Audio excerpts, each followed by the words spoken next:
All right, everybody, welcome on into the Auburn Daily Show, the Monday edition of the Auburn Daily Show. Lance Dawe, Dylan Larck hanging out here with you following a very rainy and very mundane, I would say, A-Day on the Plains in Hugh Freeze's first season with the Tigers. The Tigers did put up 24 points in the scrimmage, which I think honestly may be more than combined what Auburn ever did underneath Brian Harsin in the 2 seasons that he was here.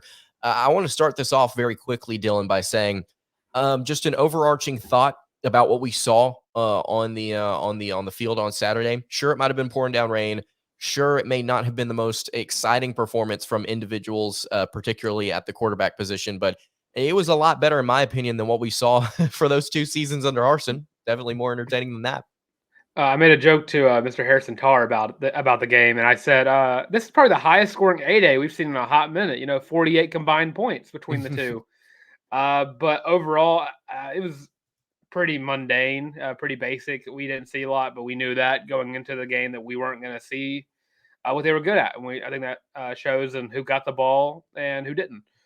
And you bring up the quarterbacks. I think we're going to talk in length about the quarterbacks in a second, but I think that with it raining, I think it really shows that Hugh Freeze is going to try and he didn't want to cancel it. I don't think anyone wanted to cancel it, and I think that kind of shows to his effort to try to get the entire fan base behind him and be like, "Hey, rain or not, we're going to show y'all what Auburn can do."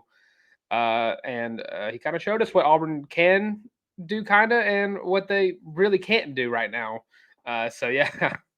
A lot of potential, I still think, with this team. You're exactly right, saying what they can maybe do in the fall. But we've got a lot of different things to get to here on today's episode. Tomorrow we'll be breaking it down with Matthew Jacobs as well. So make sure you stay tuned for that. Before we dive into all these different takeaways that Dylan and I have from the spring game here.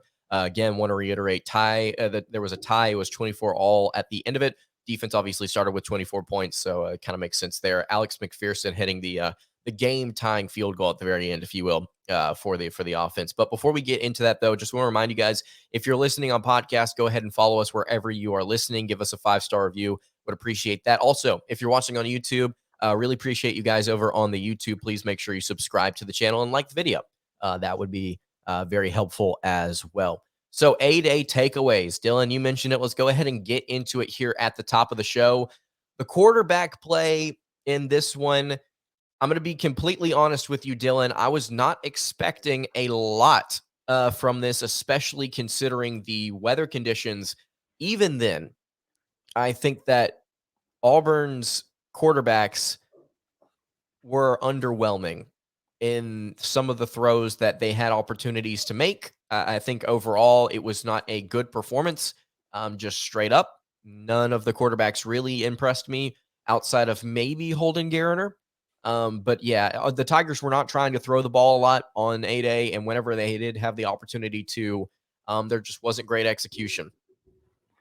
Yeah, I mean, when I watched the quarterbacks, I saw some things they did improve on. I saw Robbie Ashford sit in the pocket and kind of trust his offensive line on his few throws, and of course, he made that beautiful 39-yard pass to, I believe it was to Tavares Dawson, and it was a beautiful throw. And Robbie has shown games from last year where he can make those throws. And Holden Jarner, I saw a lot of progression in the pocket.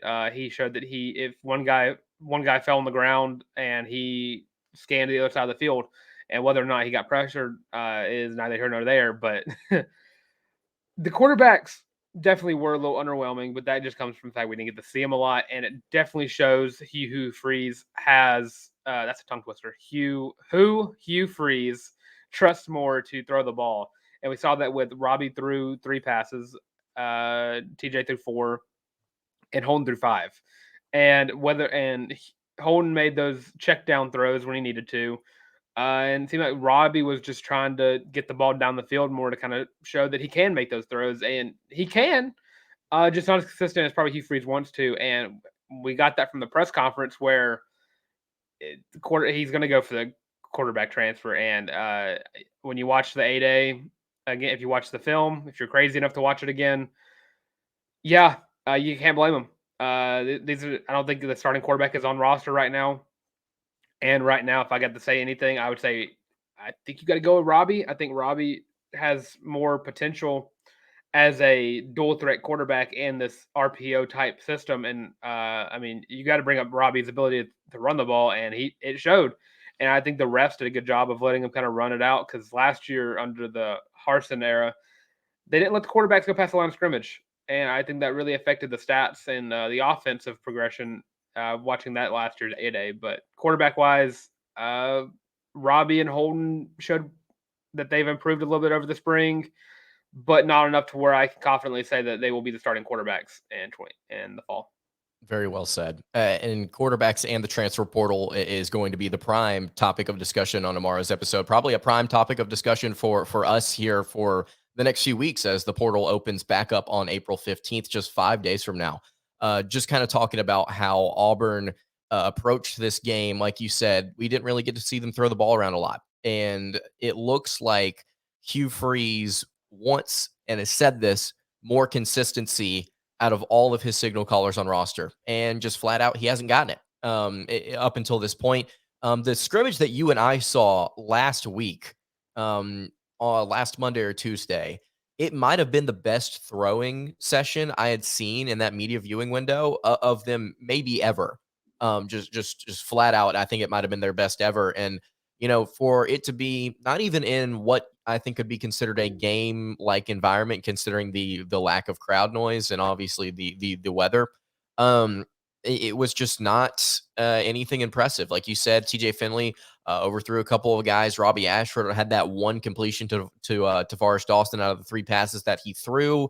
I think Holden Gariner made like you said, the right decisions, but it wasn't flashy. And when you're looking at making a decision for, okay, who fits this scheme the best, a lot of people I think would agree Hugh Freeze would probably be better off with a guy like Ashford under center, or taking shots or snaps from the shotgun, or whatever spread offense formation he's going to want to run. The Tigers need that dual threat ability, because if you can't figure out how to get one of these guys to throw the ball with at least just a hair of consistency, you're going to have to rely on something else. You're going to have to rely on the quarterback's legs. You're going to have to rely on other parts of the offense to get going, which kind of brings us actually to I didn't even mean to segue that, to our running back rotation in this game. I mean, that was the good part of the offense. I mean, there's a reason that Auburn put up 24 points, was able to get a couple field goals out of Evan McGuire, get a couple touchdown drives going as well. It was the ground game.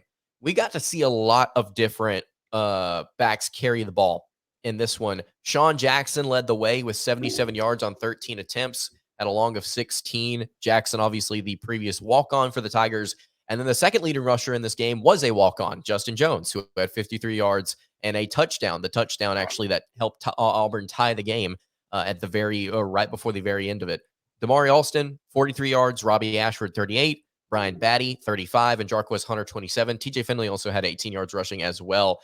Point being, I mean, it was a very, very balanced approach to this game, Dylan. And I want to get your thoughts on this rotation overall, but I'll say this real quick. Sure, I think it could be asked, do you think Sean Jackson's going to be any sort of even slightly important part of Auburn's offense next year? Don't think so. Don't think so for Justin Jones either. It's an opportunity for these guys to get to show what they're capable of in a spring game and just kind of shine. I mean, we've seen Auburn running backs that have been walk-ons do this in the past. I think CJ Tolbert, or Tolbert, however you pronounce his last name, he used to be a mainstay of some of these previous spring games. But Chandler Cox had like a 70-yard run in like 2016. So, I mean, it's guys that normally don't run the ball getting touches. But this is still Alston, Batty, Hunter, and then Jeremiah Cobb coming in the fall. This is a very deep running back room, and I think Auburn should be excited with what they have there. Yeah, we talk about a lot. We had a whole episode about it for the College Loop. We talk about running backs, and the room goes 5 deep. And you look at it, Cobb's not even on it's not even on campus yet. And you see what Justin Jones can do, and Sean Jackson, and Cadillac has came out and said that Sean Jackson's probably the best pass blocker out of the entire running back room. So maybe we can see some Sean Jackson minutes on the field. I don't know if he'll get very many touches.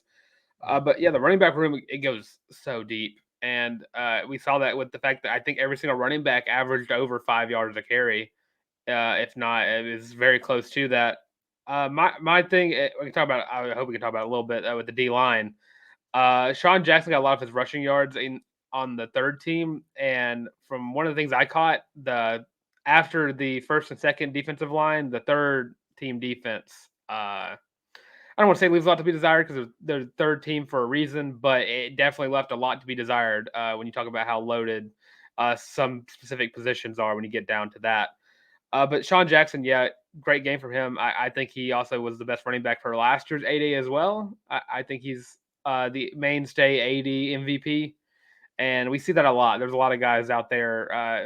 And you can make an all Auburn 8A team, and you just see how that pans out. And I think you'd have mainstays like Marquise McLean at wide receiver one, Sean Yep. Jackson running back one, Sam Sherrod would be your starting linebacker.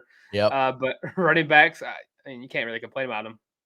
Yeah, I agree. I think I'm very pleased with the way that Auburn rotated in this game, and we're going to talk, I think, a little bit later on about what we kind of think a little bit more about guys like Jarquez Hunter and Brian Batty. You know, two of the players that are kind of lower on this rushing total list here, but I don't necessarily think that's a problem. You mention the defensive line and how, it was kind of taken advantage of statistically because of what was happening as the game progressed. Like you said, Sean Jackson kind of getting his moments against Auburn's third team D line, which, I mean, to be honest with you, is probably going to be given up, would give up rushing yards to just about anybody. If the point of the game in a rainy situation was to just run the football, I don't think that's crazy to say. Most SEC teams would probably get down and have some problems there against a rushing attack. But I think that, I don't know. You tell me, what did you think about the overall 280-yard rushing performance, 5.5 yards per carry on average for this Tiger rushing attack? We saw last year Auburn was like 108th nationally in yards allowed per carry or yards allowed per attempt last season. This rush defense was just porous at times, and we were expecting, and we still are expecting, new defensive coordinator Ron Roberts to step in and kind of change things, kind of turn things around, bring them back to what they were under Kevin Steele, which was a hard-nosed front that stopped the run and got pressure on the quarterback and created some havoc. Didn't necessarily see that in this game. I don't really think it's a problem. Tell me what your thoughts are on it. So when I look at the rushing performance, the running back got a lot of carries, and when you get Mhm. a lot of carries, it's kind of hard not to get a lot of yards, especially in the rain, Mhm. because rain games are when the running back room tends to like go five deep and get a lot of carries. I think how many carries did Sean Jackson have? Was it He in had the 15? 13. Oh, I was thinking he had more. But that comes with the fact that it was a running clock as well. Mhm. I think the rain really affected that. I think the fact that the third team defense came in for a large portion of the game, and they kind of gave up a lot of big runs to Sean Jackson. Once he kind of went in the second and first team defense to kind of slow down a little bit. But overall, I mean, first team defensive line, second team defensive line did a good job of shutting down the run for what they could, and they got pressure on the quarterback, which is really what Auburn struggled with the most last year from the defensive line was getting pressure on the quarterback because after Derek Hall and Colby Wooten were getting double teamed by the five-man front, the rest of the defensive line couldn't really get past the center, and that's just how last year's defense went. But I can't really complain too much about them getting pressure on the quarterback. Kind of helps that, and I think just giving up yards just happens in the rain, especially whenever I think most running backs were getting 10 plus yards or 10 plus carries that game, especially Justin Jones and Sean Jackson. 51 total carries for Auburn in this game. Like you said, with volume, I mean, it's going to wear anybody down.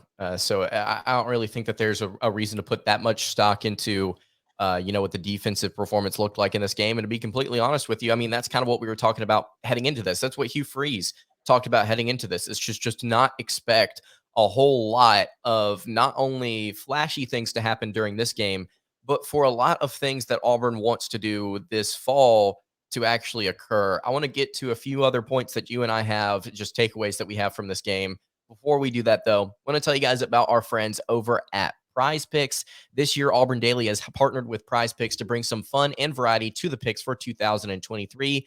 And in case you're wondering, Prize Picks is a free app. It allows you to choose any 2, 3, 4, 5, or 6 players from any sport in your ears, and you can predict the over or under for the next game and win big prizes if they do well. Prize Picks also has flex options where you can still get paid winning only on 3 of 5 or 2 of 3 picks, and you can have multiple sports as well in the same game parlay. Best of all, you can use promo code Auburn, AUBURN, to receive double on your first deposit up to $100. So if you deposit $100, you get an extra hundo on top of that. Again, that's promo code Auburn for double your first deposit. I think it's a pretty solid time to get in on the Prize Picks action because the NBA playoffs are about to happen. It's going to be a lot of fun to take a look at the different props and things, over unders and stuff like that Prize Picks will have for individual performers and teams. Again, so go to Prize Picks, use Auburn Daily's promo code AUBURN. That is Auburn. All right, continuing along here, the Monday edition of the Auburn Daily Show. Lance Dawe, Dylan Larck hanging out here with you. The defensive line, talked about that, how it's maybe not the biggest deal, especially given the scenario, the circumstances under which they gave up 280 rushing yards on a day. What do you want to tackle next, Dylan? I'm sure that you had a lot of conversations, or excuse me, you had a lot of opinions on what happened with the offensive line in this game. It's part of the reason why Auburn was able to move the ball a little bit better. Oh yeah, you brought up what subject you want to tackle next. I want to tackle the people that didn't give up a lot of tackles. The offensive line, and especially the first team offensive line, showed a lot of improvement from last year, and it shows.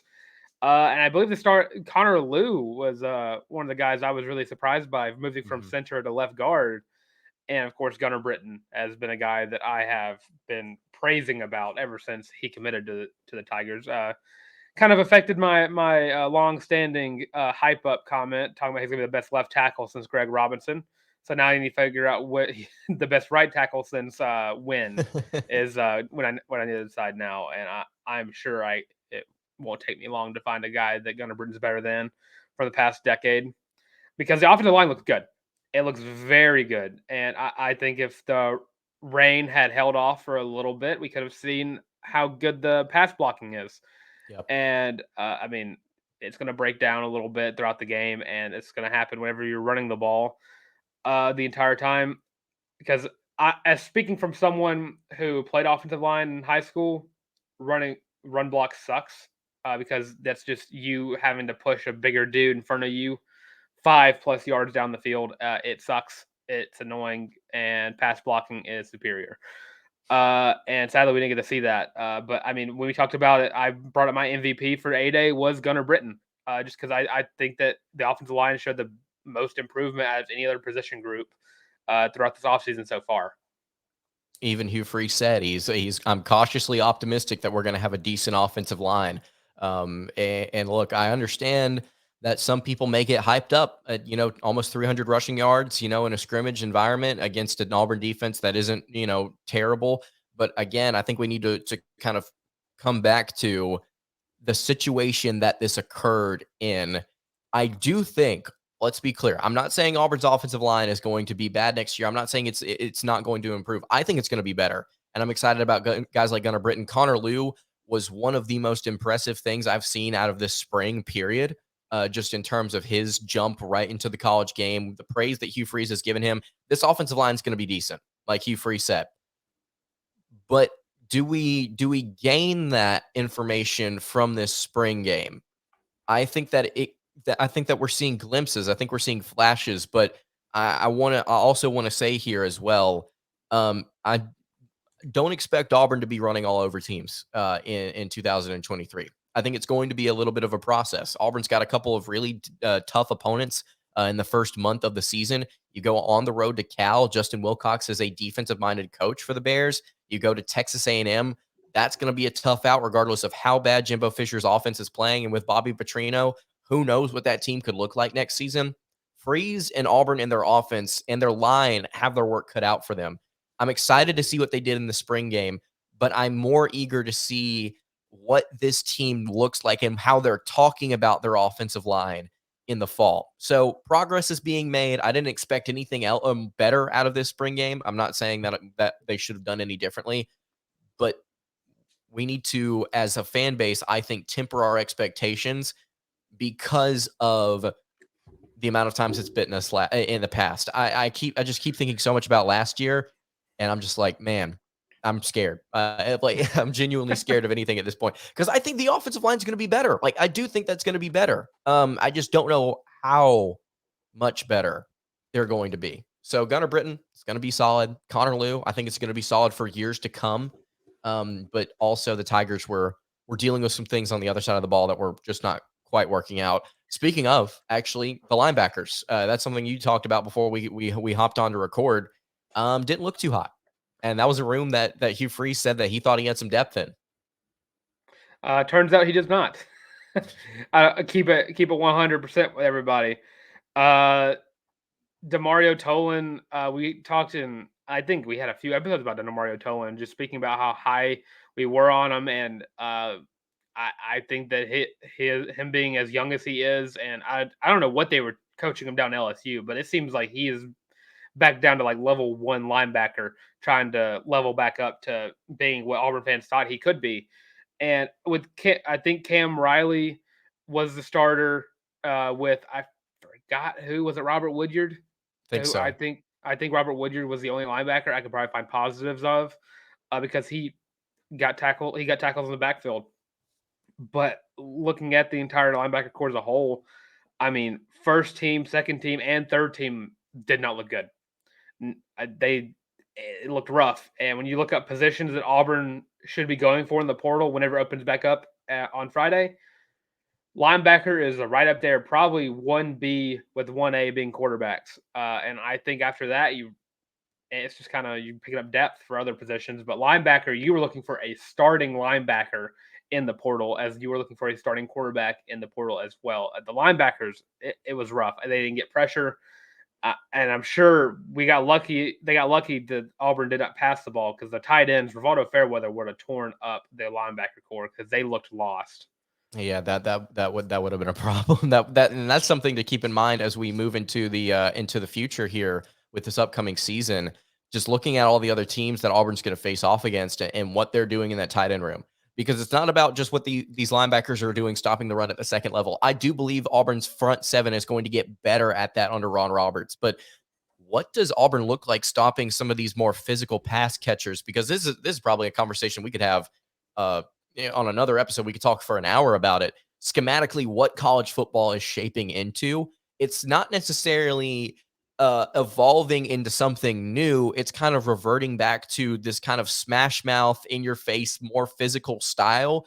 And Georgia has been the lead dog, no pun intended, in kind of displaying what a dominant offense can look like with 3 or 4 tight ends involved with it. You got to play Georgia this year. You got to play A&M, who always has consistent, solid tight ends. You're going to have Alabama, who you have to face off against. LSU had, I think, 2 tight ends on roster last year that were freshmen that are going to end up being even better this year with a really experienced quarterback.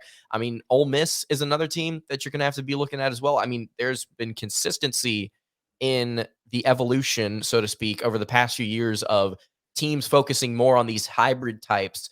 And Auburn's linebackers are in a spot where right now, I think that you said it, there's not as much depth as expected. And so what Auburn does in the future at that spot in the portal is going to be very important. Jake Levant was the lead tackler in this game. Jake Levant with 6 tackles. Maybe that's part of it's. Maybe it's a Sean Jackson situation where it's like, look, he just got out there a lot and he was able to rack up stats. But I agree with you. They still didn't. The starting linebacker still didn't look that good. Eugene Asante had 5 tackles. DJ James was third with 4. Austin Keys had 3 tackles, along with Tony Hunley Jr. and Jeffrey Imba. But man, Riley, Demario Toland didn't look that great. Powell Gordon looked all right in the little bit of time that he got as well. But you need to see something else from this unit, and maybe getting another linebacker there would certainly help the Tigers out. So the linebackers, bit of a problem. The offensive line, definitely a positive. The quarterbacks, a negative. The running backs, a positive. The final thing I want to get to here, Dylan, unless you've got something else you want to tackle, there is something I need to point out about these players that we did not get to see today or on Saturday. Rivaldo Fairweather did not have a catch. Tavares Dawson had 2 targets and a catch. Landon King had 3 targets and only 1 catch. Nick Martiner only had 3 targets, or he 3 targets and only 1 catch. Again, we've said it. The offense did not throw the ball around a lot. They just didn't. but you didn't see Coy Moore get in the action. You saw Jay Fair get one target. Javarius Johnson did not get in the mix. I don't know if he's hurt or not. Auburn didn't utilize the players that we expect them to utilize the most this fall. Jarquez Hunter got 4 carries, Yeah. and that was the least out of any running back.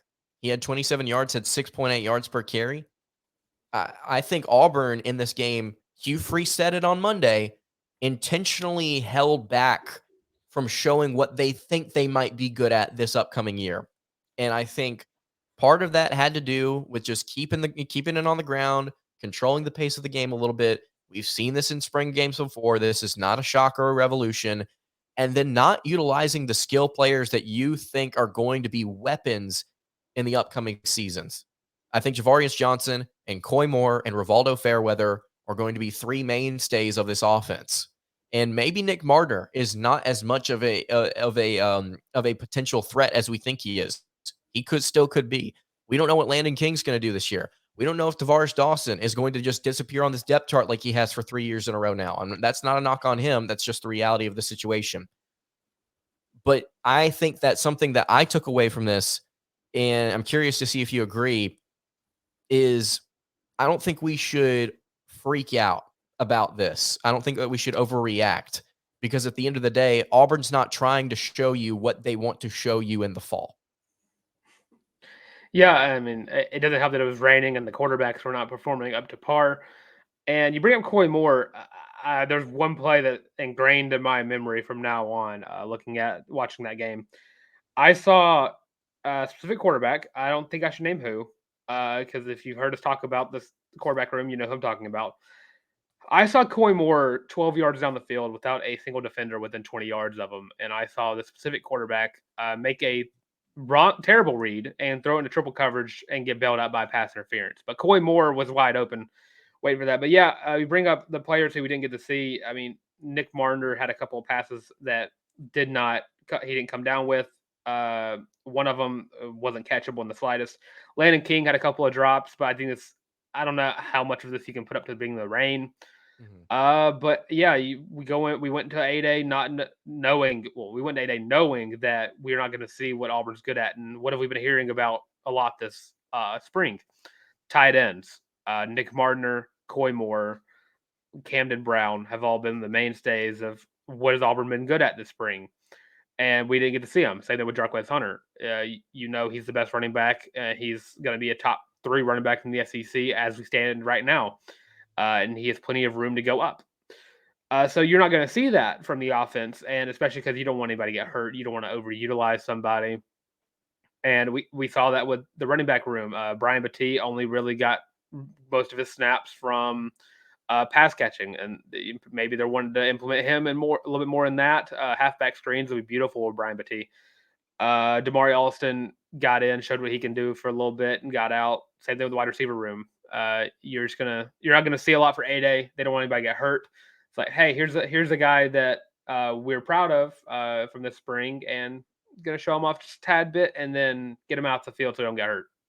This is not a knock on the previous regime, because we already did that at the beginning of the show. But you watch the overall product, Dylan, from this year's 8A. Despite the rain, despite all everything, it looks like a more competent team in certain areas that Auburn was very bad in last year. Very bad in. I looked at last year's team, and I like to do this after every spring game, just kind of see how they operate, and then just be like, that's a blank win team. That's a blank win team. Am I ever going to be right? No. I was right last year. I was like, that's a 5-win team. Got that one. But this year, I'm going to ask you as we head out, what does that team look like to you? And you don't have to think about this. You don't have to answer it if you don't want to. We don't have to think about the schedule. Just looking at that product, what type of team, what type of win amount would you put on them? I think it's a bowl eligible team, but I will go further beyond to say this is an 8 to 9 win team. And I know that's me knowing that Auburn's going to it's going to be a new quarterback playing for Auburn, and it's going to be a few new positions coming in as well. I'm kind of on board with 9 wins. It's kind of where I see this team being. And I think that's an amazing season from the past 2 Mhm. years. But yeah, 9 wins is where I stand, and whether or not how the summer goes, it can go up or down from there. I agree. I think that this is an 8 or a 9 win program, potentially 7 if there's just a game that just gets, it just slips away or is just something crazy happens. It's somewhere between 7 and 9, and it's a 9-win team if they get the quarterback that they need. That's it. And man, that sounds like that's been the theme for half a decade for Auburn football. If they get the quarterback that can do the things that they need them to do, this team could really make something special happen. 7, 8, 9 wins. I would be happy with all of that in Hugh Freeze's first season. If you can get to 7 and have a potential bowl to get to 8, 8 and 5, listen, we'll take that.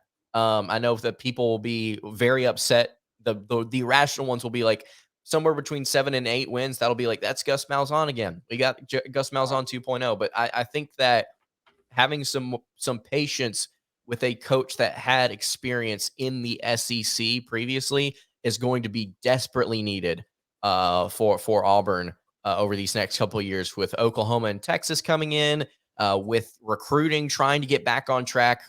8 wins would be great. 9 wins, like you said, would be incredible. So that's our thoughts on Auburn's A-Day. Really appreciate you guys watching. If you have not already subscribed to the YouTube channel, please go ahead and do so. If you're listening on podcast, please make sure to follow us there as well. You can follow both of us on Twitter. On top of that, at your boy the tank for Dylan on Twitter, at Lance__ on Twitter for me. We will see you all tomorrow for another episode of the Auburn Daily Show. Hope you guys have a great rest of your day, and God bless.